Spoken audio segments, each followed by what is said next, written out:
Welcome to a quick preview episode here on Imperial Advisor. The powers that be in Fantasy Flight Games were gracious enough to offer us not one, not two, but three cards. In addition, they're all neutral, which is cool, as it means anyone can play them. The first card we're going to talk about is the Seppin Hidden Guard. So this is a 2-cost neutral character. It's a dynasty character. It has 2 military, 0 political skill, 1 glory. It has the Bushi, Imperial, and Yojimbo traits, and it has the ability Interrupt. When the effects of a character ability that targets a unique character you control would initiate, sacrifice this character. Cancel those effects. The player who initiated that ability discards 1 random card from his or her hand. So, Eoin, you were taking a little bit of time to have a look at what this actually impacts. What do you think? Okay, so the stat line is not inspiring. A 2-0 for 2 with 1 glory makes nobody quake with either desire or fear. So it's really all about the ability here. Now, there are a number of really powerful 4 and 5 drop characters around who are there to, if you can get them in play, they stay in play, they can really alter your opponent's game plan. So the question is, what does this protect you against for them? Yeah. So it's good to protect the big guys. What does this protect you from? This mostly protects you from the various dual abilities out there. So this is actually dueling meta. Literally, this is a Yojimbo. Someone goes, hey, I'm going to challenge this guy to a duel. The Seppin Hidden Guard can go, no, you don't, and throw herself in the way, which is nice. Yep. Other things that it affects the Harpoon characters, Hiroe and the Doji, and it affects the Solomon Scholar, and kind of that's mostly it. So it's some useful tech against being harpooned. Now, it is an Imperial character, which is interesting, because we have seen Seppin Ishikawa, who's kind of the idea of, well, if you got a lot of Imperials guys in play, this guy's really good. But we were a little too conflicted. The spread of Imperial people is still a little too wide. That said, there are a lot of good, cheap Imperial characters. Is there a weenie deck upcoming? Maybe not yet, but could be revisited based on this. So basically, if duels are annoying you and you've got a unique you want to protect, this character might be of some use. If you don't, probably not. However, discarding the random card from their hand is an interesting rider on that. Yeah. So we'll see. Not super impressed, but that's what it does. So if dueling's really bothering you, the Seppin Hidden Guard will help you out a bit against dueling. Right. Justin, what do you think?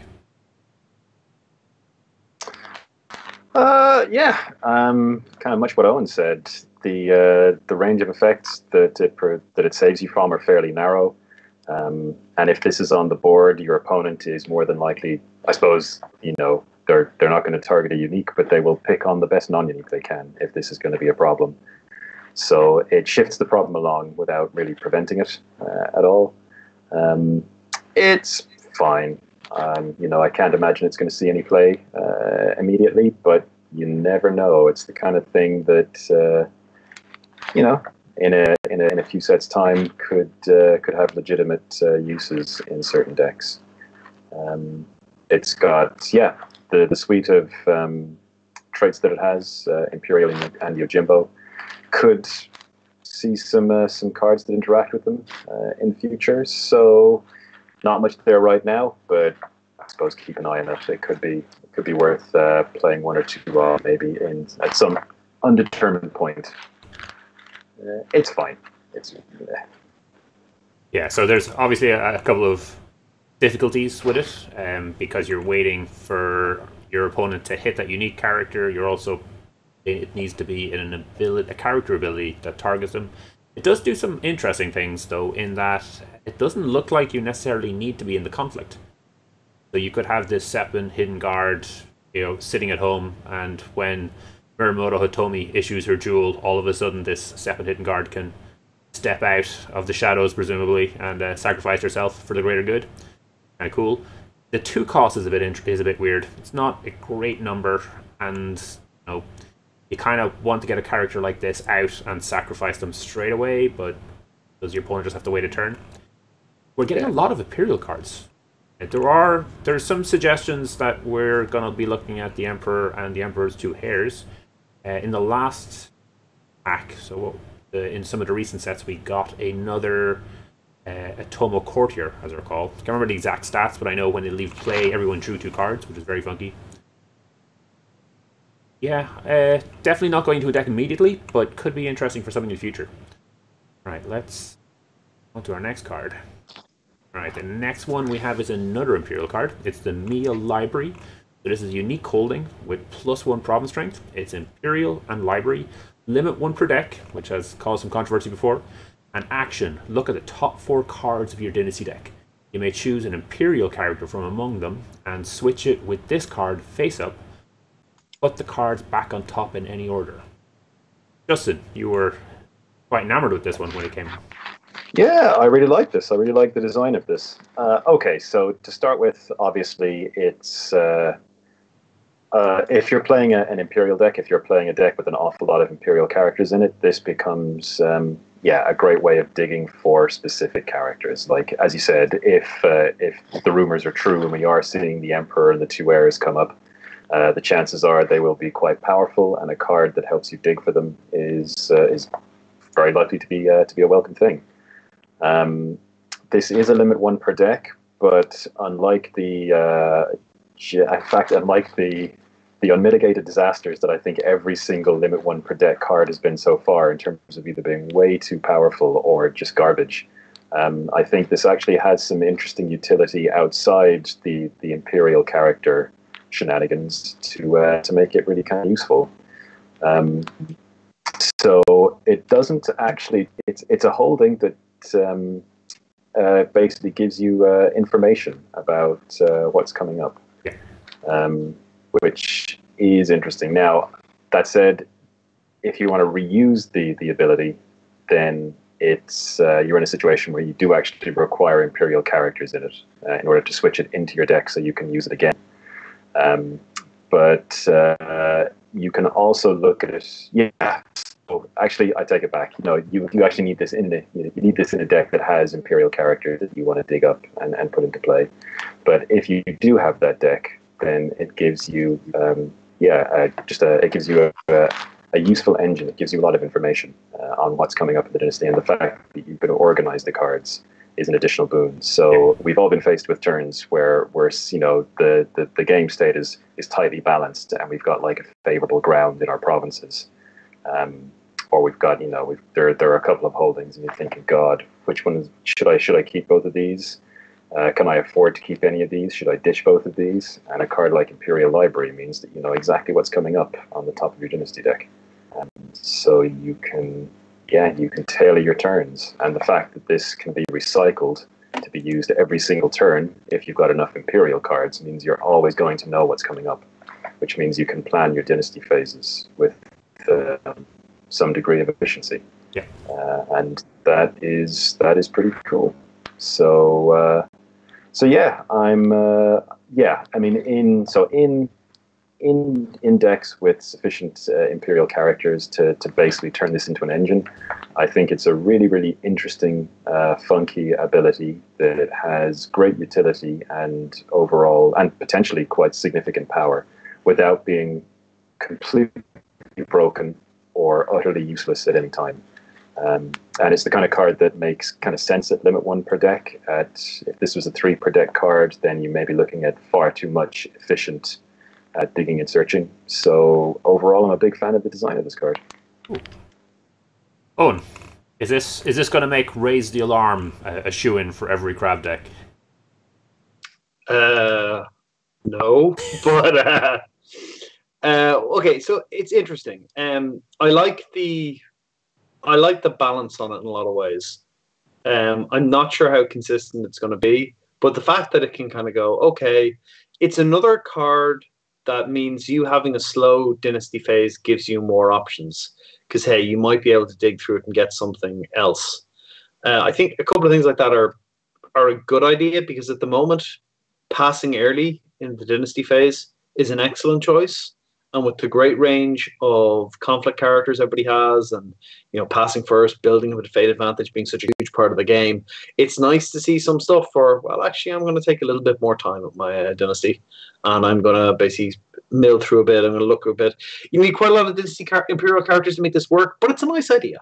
I don't know if it's going to be anything more than that, but it's a nice idea. So yeah. I can't say no to it. Yeah, also, another card that doesn't work with Kaya Inventor. Eventually, we'll get another holding that does sometime, someday. So yeah, that's pretty much it. Yeah, so it's quite interesting because these two cards are specific Imperial cards. So we've had a kind of slow drip of Imperial teamed cards and interact. Like you got your Mia Satoshi who digs through your dynasty for your next Imperial card. We've seen Seppa Nishikawa who gets a +1/+1 for each Imperial card that you have in play. We might be building up to a legit Imperial deck, which could be a lot of fun. We'll have to see how this plays out. I think this will certainly be the set that starts that ball rolling one way or the other, if the rumors are true. Right, let's look at our next card, which is not Imperial, but it is neutral again. So this is Temple of the Dragons. It is a 4 strength province. It is a void province. It has the Temple trait and reaction. After this province is revealed, resolve the contested ring's effects as if you were the attacking player. So, Justin, you're our ring expert from the Phoenix. How do you feel about this? Yeah, in a vacuum, I think it's pretty decent. But again, you're in competition with all the void provinces. You're in competition with Shameful, with Pilgrimage. And some other provinces that don't get a look in. The Phoenix have an actual good... Oh yeah, Kurai Mori. I think, is it Appealing to the Fortunes? Is poised for maybe a bit more play. But yeah, I mean, the thing is, like, it's the ability is strong. The ability is really, really good. Like there are conflict characters that 2-cost conflict characters that blow themselves up that people play that basically perform this reaction. Yeah.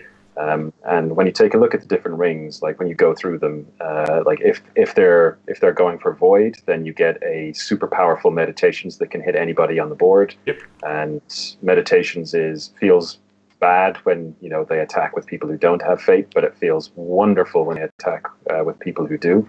So that's probably a great result for you. Yeah, and Temple, this Temple to the Dragon, of course, doesn't need to target a attacking character. It can target anyone on the board, so it's slightly better than meditations in that scenario. Yeah, absolutely. I mean, yeah, that's the whole thing. If they reveal fire, then maybe you won't honor one of your guys in defense, which may help you save the province or set you up for a much more powerful counterattack. Air is a little more dubious. I mean, I suppose you basically get to cancel their air ring more or less, or maybe fish yourself a little further out of danger range if you're low on honor. Or if you're a dishonor deck and you're trying to get those last few points, you might be able to get it in before they get their 2 honor gains. So it could. Yeah, I mean, absolutely. I mean, for a dishonor deck, the only problem there is that you're in a situation where it's down to luck a bit because it's a province and it's a bit of a random flip. Yeah. But it's possible. Not something I'd rely on. If they hit water, there's a chance you could bow out one of their attackers. Or straighten one of your characters so you can defend. Or straighten one of your characters, or bow one of their characters so that you can have a much easier time of attacking when it becomes your conflict. And Earth, the Earth rings will effectively cancel, assuming you're going to lose it.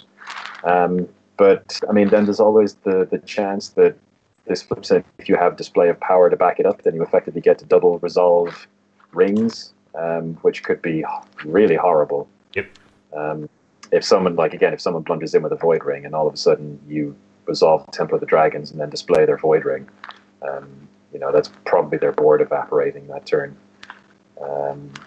So it's not terrible, but I think it's just enough below the curve of basically the provinces it's competing with that it's not going to see enough play, which is a shame because I actually really like it. But yeah, again, like if in Dragon, if you've got Yuruma, is it Yuruma, Kitsuki? Yep. Yeah, To I mean, reset if you can keep on if you can keep on flipping it down and resetting it, then it becomes a royal pain to attack. So yeah, I really like it. I really like the design. I really like the flavor.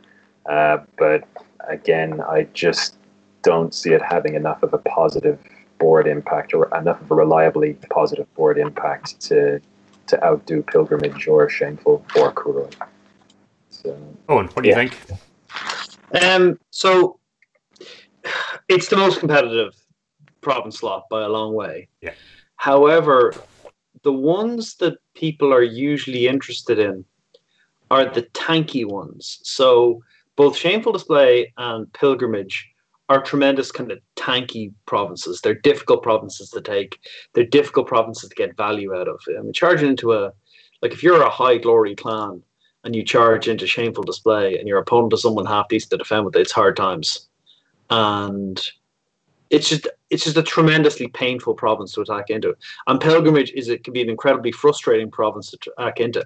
This one isn't that. This one is a province which is all front loaded. It pops out, it resolves. It might have a big effect on the board, it might have a small effect on the board, but it would hopefully have a big effect for you on the board. And you get to resolve a big effect, and then it's just a 4-strength province after that. So this theoretically would be of use to kind of a fire and forget deck, though I think the other void one abandoned the void one that's got +2 province strength if you're a void thing, the one that puts a guy into play from hand is probably better for that. There might be a dragony deck in this. Like if you were like going, well, I'm going to run 3 copies of Kitsuki Yuruma. And my province row are going to be Elemental Fury, Restoration of Balance, maybe Sacred Sanctuary, and this. And then you're going to attack my province. It's going to flip. It's going to do its thing. And then I'm going to flip it back face down again. I'm just going to keep doing that. And I'll see if I can make you miserable that way. Yeah, maybe. Probably not, but maybe. It's a more fire and forget province. So for some people, that will be cool. For other people, it's such a competitive slot.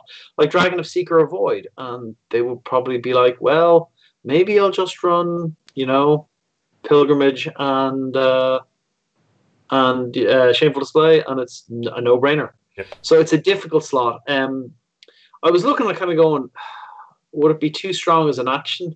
And it would almost certainly be too strong as an action. So I think this is, yeah. If you start to see some more stuff that flips provinces face down. Well, there's the unicorn province that flips other provinces face up. Yeah. And that could be really, I mean, you could activate this if you were the unicorn player, you could activate this while you were attacking. And that could be very, very upsetting for an opponent. Could well be. So, but you're going to be playing you're playing a very aggressive game there. You could be doing it with the Guardian Kami and the other Kami, and basically be going turbo water into people and just getting off bow actions that way. Yeah. It would be interesting. Yeah. I mean, yeah, it's a card that maybe you can possibly build some combos around, but as a standalone, it doesn't quite match up to the power of Shameful and Pilgrimage. I think we're going to be stuck with them for a while. I think the Void provinces hit hard too early. Yeah, I think they hit their peak in a way that's difficult to disentangle. I mean, what do you do? You make better Void provinces, make Secret Void an even better uncontested choice. Right? I actually think this one is pretty close. Like there is definitely a random. Close. Yeah, it is close. But there's a random kind of element in what your opponent picks. While it can have a good effect, the time it triggers, you can't always necessarily ride it. I'm a little bit disappointed that they didn't change this to a reaction after this province is attacked. Because after it's revealed the first time, right now it's just a farmable for province strength province. And we've seen again and again that those are problems. Meditations on the Tau is one that people were happy to farm because you could control what you put into it, and a lot of the time, even if you're losing a fate, it wasn't a big deal because you knew it was a province that you could hit into without much consequence. This if it had been a reaction to attack, you'd be looking at this going, which ring can I afford to let my opponent trigger when I attack into this? I think that would have made an interesting choice, because when it's face up, the attacker's got a lot more control over it. So yeah, I think they just slightly missed the piece. Yeah. But I don't know. I think if it was reaction to being attacked, I think it'd be way better than Pilgrimage. I think it would just swap. Admittedly, that's what you got to compete with. It is, but you got to be careful power creeping your way out of competition. That's true. That's true. It's a difficult one, especially with the provinces. I mean, I still think they're kind of shaking out province design in some ways, that they've been trying different things with it. And yeah, it's going to be hard to hit the sweet spot, especially given well, if I were them, I would really be considering doing more clan provinces, and just to narrow the possible design interactions, because it's so hard, I'd say. Yeah, well, thinking about, they could be playing this, they could be playing, if they have Seek or Avoid, they could be playing this and Shameful, and yeah, tough one. All right, well, thank God our job is criticizing design and looking at cards rather than actually doing the hard work. So thank you everyone for listening. We're going to wrap it up here. If you haven't already, hop over to imperialadvisor.com and you can see some of the other content we have. All right, have a great day, everyone. Take care. See you now.